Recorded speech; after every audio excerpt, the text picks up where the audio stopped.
So just went to the pet store again to get some more mice, as I have still more hungry snakes to feed. Look at her, she's gonna be hungry for sure. Boom.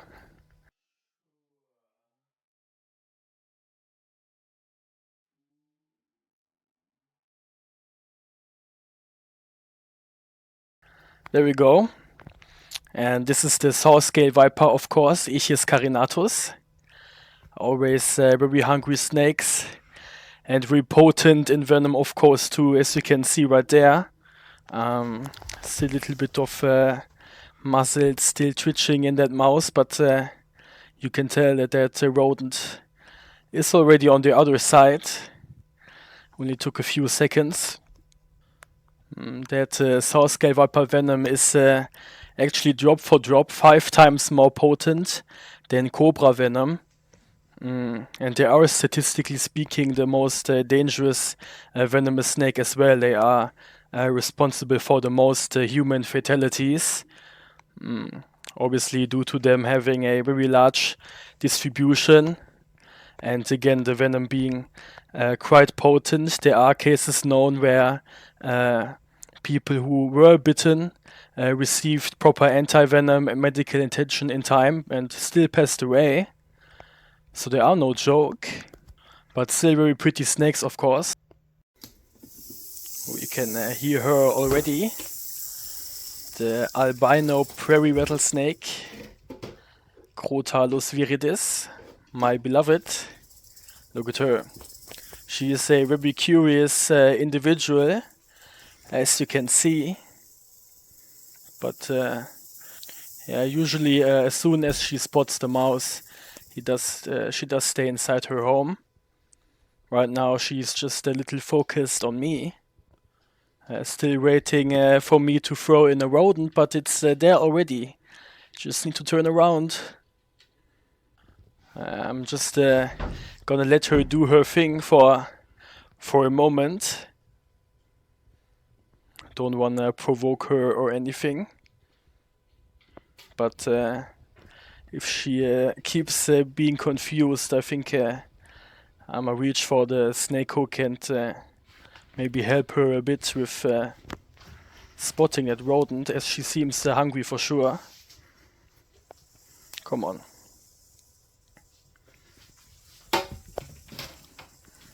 Yeah. Look, it's right there. Just turn around. Boom.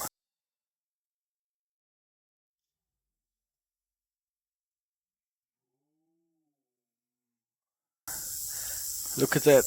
The second she spotted the mouse, she was making a very short process of it. So let's see how long it takes for the venom to take hold.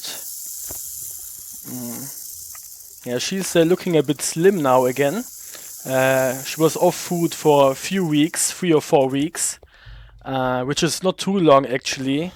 You probably know already that these snakes, they can go on without food for several months actually, but I felt like she was a little bit on the chunky side, but she's still growing, so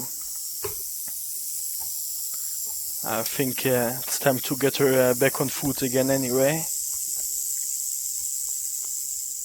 There we go. That mouse is feeling the venom for sure. Look at that.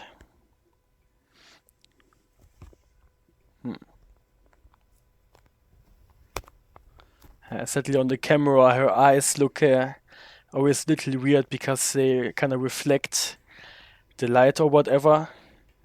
Obviously if you see her in person, she's gonna look even more beautiful with these nice dark red eyes. They don't really pick up on camera. I think that's it for the rodent, by the way. Let's see. Still some movement going on. One interesting thing about the prairie rattlesnakes is that they actually change the venom components while they are growing. So the younger ones will have comparably stronger venom within the first 6 months. obvious to compensate the fact that they aren't able to deliver as much. Look at the mouse.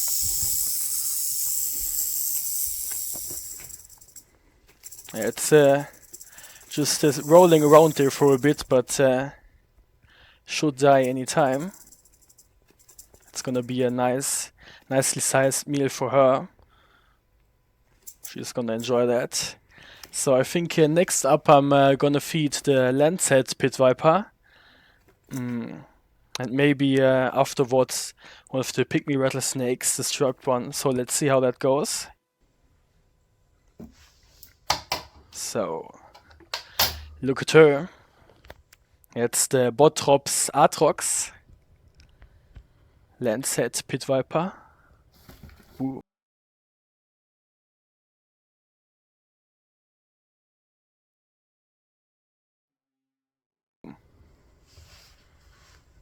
Very nice. Always very precise strikes from them. They are able to reach potential prey items from quite a distance and still be reasonably precise with the bite placement. Very efficient hunters for sure, the lancehead vipers. And definitely also snakes that can be a bit more challenging to work with, at least in my opinion. It's quite difficult at times to always stay out of their strike range, as they can literally leap forward their entire body length and still reach you like that, you know. Oh, there we go. Look at the mouse. And as you can imagine, it's not a snake you want to get bitten by. Very strong hemorrhagic venom. Look at that. I think she got a piece of that sphagnum moss stuck inside her jaw, but she got it out. They really like the sphagnum moss. They like sitting inside of it. Obviously, they are a species that requires a bit more of humidity than, for example, the rattlesnakes, which prefer it rather dry. These lancet vipers, they will need the higher humidity to shed properly, for example. And some people like to spray the cages, which I never do actually. I just put in the wet sphagnum moss and it gives off humidity in the air over time as well, which works really good. So, next up is actually one of my personal favorites. This is the striped morph pygmy rattlesnake. Look at her. Oh, it's actually a him. It's a male specimen, sorry. And sometimes he's actually a bit weird with feeding. Sometimes he's scared of the rodents and... Oh.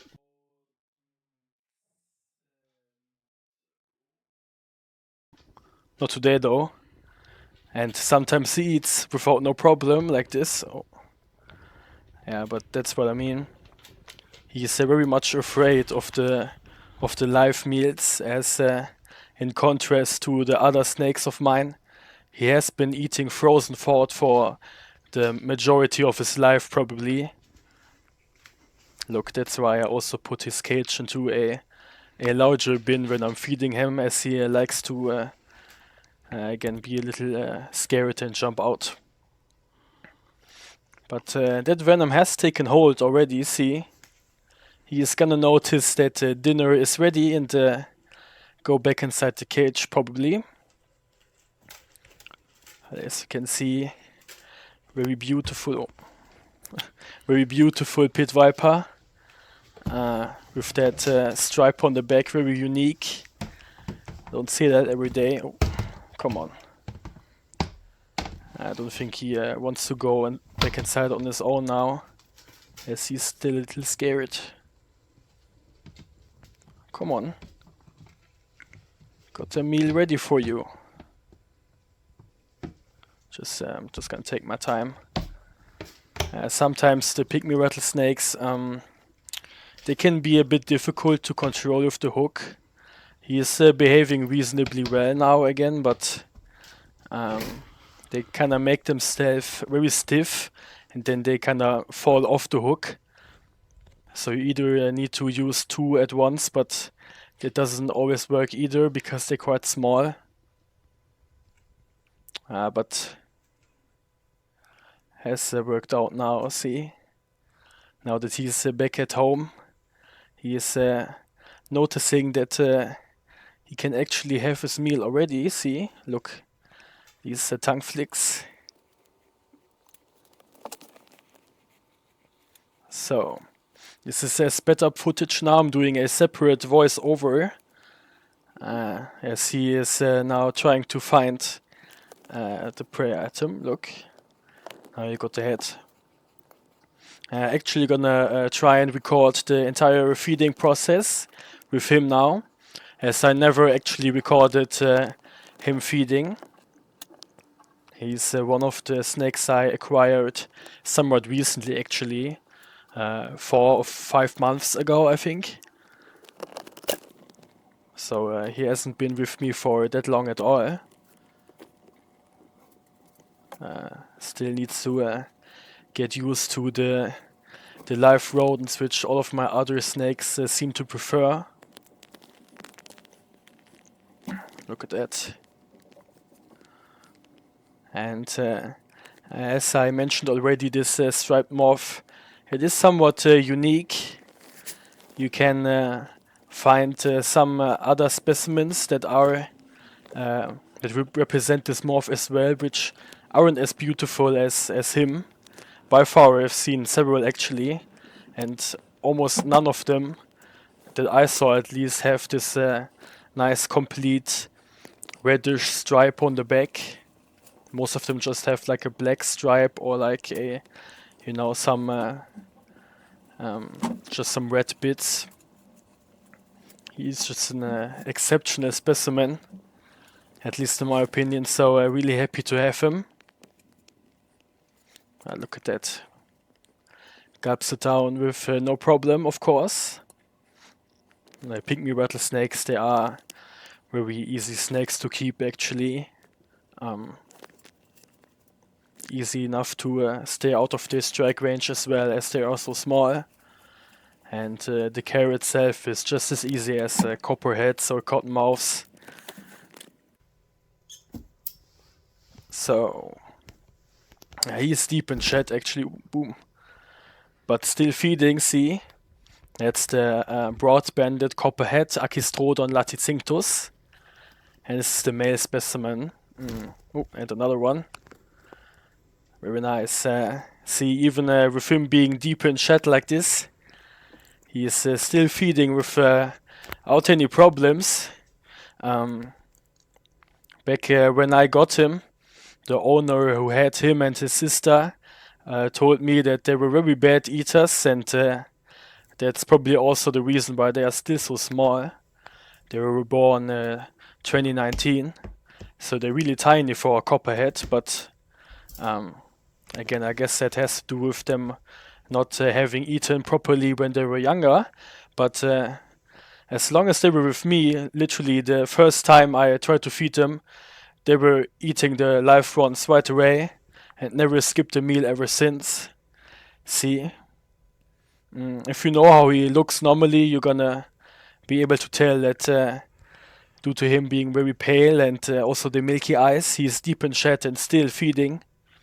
So yeah, really happy to see that they're doing so well, even though they're probably not gonna be able to make up the growth they missed on.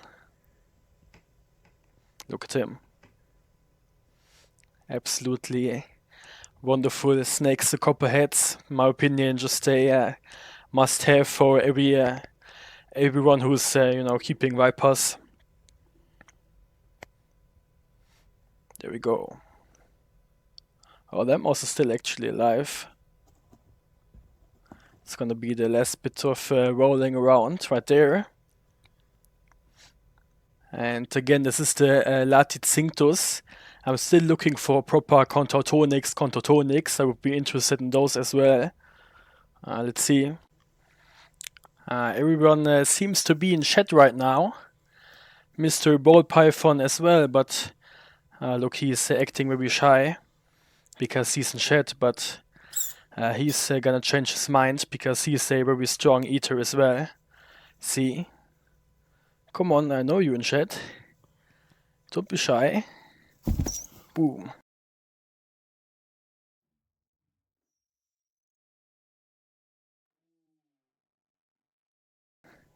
Look at that. Perfect coil from him again, huh? See that? Very nice. He is actually one of the best eaters from all of the ball pythons I've ever kept. Never skipped a meal, even when he's in chat like this, so really nice to see him.